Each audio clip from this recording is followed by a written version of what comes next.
কলকাতা বাংলায় নমস্কার, we learn investing এর পক্ষ থেকে স্বাগত। নমস্কার।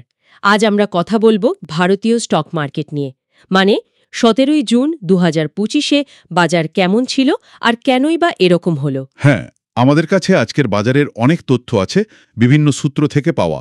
যেমন ধরুন সূচক কোথায় গেল, কোন সেক্টর কেমন করলো, আর এফআইআই ডিআই অ্যাক্টিভিটি, মানে ফরেন আর ডোমেস্টিক ইনস্টিটিউশনাল ইনভেস্টর্স কি করলো। একদম। আর আগামীকালের একটা পূর্বাভাসও দেওয়ার চেষ্টা করব। আমাদের লক্ষ্য, মানে উই লার্ন ইনভেস্টিং এর লক্ষ্য, বাজারের এই ভেতরের চালিকা শক্তিগুলো সহজে আর চট করে বুঝে নেওয়া। ঠিক, তাহলে আজকের হেডলাইনটা দিয়েই শুরু করা যাক। বাজার কিন্তু মোটের ওপর বেশ দুর্বল ছিল। হ্যাঁ, সেটাই দেখছিলাম। বিএসসি সেন্সেক্স প্রায় 213 পয়েন্ট নিচে, মানে 0.26% কমে 81,583.30-তে। আর এনএসই নিফটি 50 পড়েছে প্রায় 93 পয়েন্ট, মানে 0.37% কমে 24,853.40-তে বন্ধ হয়েছে। সার্বিক সেন্টিমেন্টটা ছিল যাকে বলে রিস্ক অ্যাভার্স। রিস্ক কভার্স, মানে ঝুঁকি নিতে চাইছে না বিনিয়োগকারীরা। আচ্ছা, এই যে পড়ল বাজারটা, এর কারণ কি? প্রথমেই কি জিওপলিটিক্যাল টেনশন? হ্যাঁ, ওটা একটা বড় কারণ। মধ্যপ্রাচ্যে ওই যে ইসরায়েল ইরান উত্তেজনা, মিসাইল স্ট্রাইকের খবর, ইভ্যাকুয়েশন কল, এগুলো বাজারে একটা ভয়ের সৃষ্টি করে। আর তার ফলে ক্রুড অয়েলের দাম বাড়ছে। ঠিক, ক্রুড অয়েল বাড়লে ভারতের মতো আমদানিকারক দেশের জন্য তো সমস্যা, মুদ্রাস্ফীতির ভয় থাকে।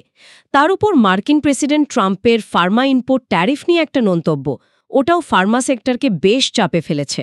হ্যাঁ, সেক্টরের কথায় যদি আসি, ফার্মা সেক্টর তো আজ বেশ খারাপ অবস্থায় ছিল।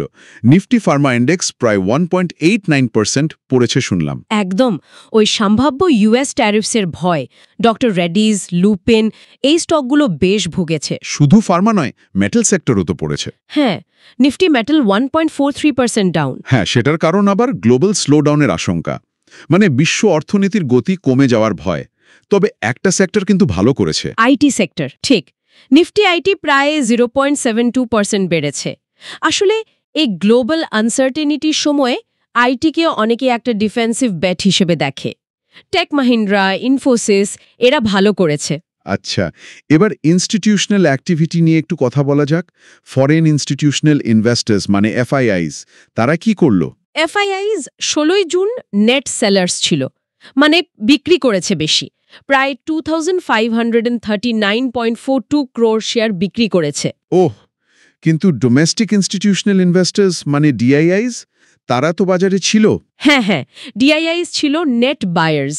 তারা বেশ ভালো পরিমাণ কিনেছে, প্রায় 5,780.96 ক্রোর।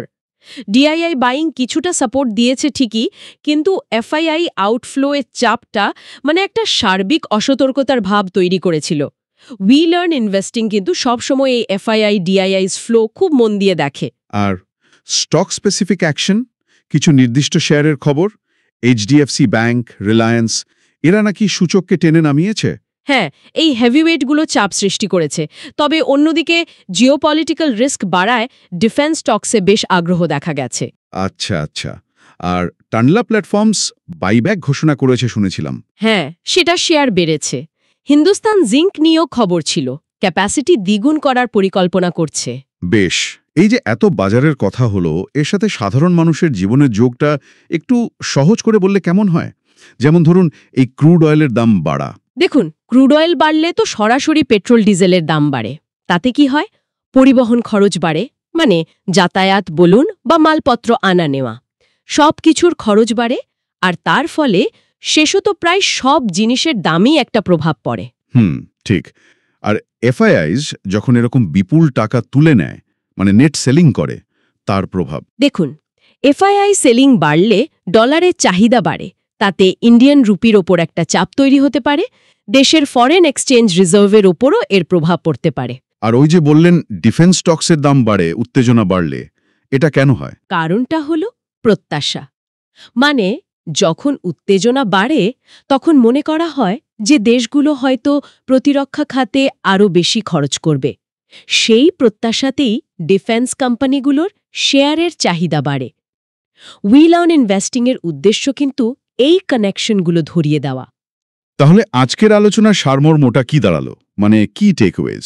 মূল ব্যাপারটা হলো গ্লোবাল টেনশন আর কিছু নির্দিষ্ট সেক্টর বিশেষ করে ফার্মা আর মেটালের দুর্বলতার কারণে বাজার আজ পড়েছে।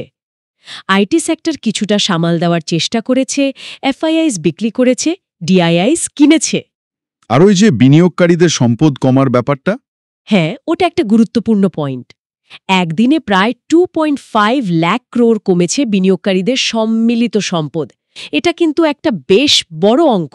টেকনিক্যাল দিক থেকে কিছু বলার আছে? নিফটির জন্য সাপোর্ট, রেজিস্ট্যান্স? নিফটি আজ 24,800-র কাছাকাছি একটা সাপোর্ট পেয়েছে। যদি এটা ভাঙে তাহলে নিচে 24,775 বা 24,675 দেখা যেতে পারে, আর ওপরের দিকে 24,900 এখন একটা রেজিস্ট্যান্স হিসেবে কাজ করবে।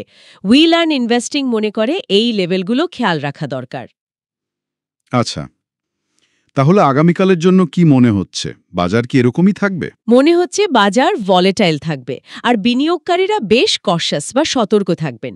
নজর রাখতে হবে কয়েকটা জিনিসের উপর: মিডল ইস্ট পরিস্থিতি, ক্রুড অয়েলের দাম, আর 18ই জুন ইউএস ফেডারেল রিজার্ভের মনিটারি পলিসি ঘোষণা আসছে। ও হ্যাঁ, ওটা তো খুব ইম্পর্ট্যান্ট। অবশ্যই, আর এফআইআই অ্যাক্টিভিটি তো দেখতেই হবে। গিফট নিফটি কিন্তু একটা সফট স্টার্টের ইঙ্গিত দিচ্ছে, মানে এই রিস্ক অফ ভাবটা হয়তো কালো কিছুটা থাকতে পারে। বেশ, তাহলে আজকের মতো আলোচনা শেষ করার আগে একটা প্রশ্ন ভাবনার জন্য। আমরা কি শুধু শেয়ার বাজারের হেডলাইন দেখে রিয়্যাক্ট করব, নাকি এই যে বিভিন্ন ইন্টারকানেক্টেড ফ্যাক্টরগুলো আছে, মানে জিওপলিটিক্স, সেক্টর ট্রেন্ডস, এফআইআইডিআই ফ্লোজ, এই সব কিছু খুঁটিয়ে বুঝে একটা লং টার্মের জন্য রেজিলিয়েন্ট ইনভেস্টমেন্ট অ্যাপ্রোচ তৈরি করব? কোনটা বেশি কাজের? এই ভাবনাটা নিয়েই আমরা আজকের আলোচনা শেষ করছি। উই লার্ন ইনভেস্টিংয়ের পক্ষ থেকে সকল শ্রোতাকে অনেক ধন্যবাদ। ধন্যবাদ।